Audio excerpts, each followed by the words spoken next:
kilalang computer repair shop na gumagamit ng di-lisensyadong software sa Quezon City. Mapanganib daw itong ini-install dahil baka may kasama itong program na makasisira sa computer. May live report si Micaela Papa. Mika?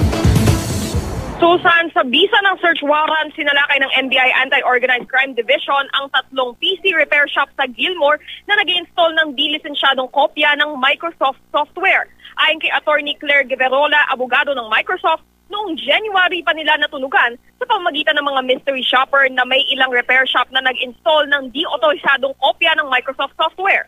Nagsagawa raw sila ng ilang test buy kung saan nakumpirma ang info at saka sila nakipag-ugnayan sa NBI. Mapanganib daw mag-install ng illegal na software dahil hindi na ito malinis. Ibig sabihin, hindi alam kung dinownload ng ito mula sa internet at kung may malware na ito kasama. Unang ni-raid ang 2 stall sa IT Village, huli naman ang Gaisano Computer Shop. Kinumpiska ang ilang computers at storage devices tulad ng USB na ginagamit sa pag-install ng software. Inaresto ang 3 technician sa kasong paglabag sa RA 8293 o Intellectual Property Code of the Philippines. Tumangging magbigay ng pahayag on-cam mga technician, ngunit sinabi nila na hindi nila alam na hindi lisensyado ang kanilang software. Susan? Maraming salamat, Micaela Papa.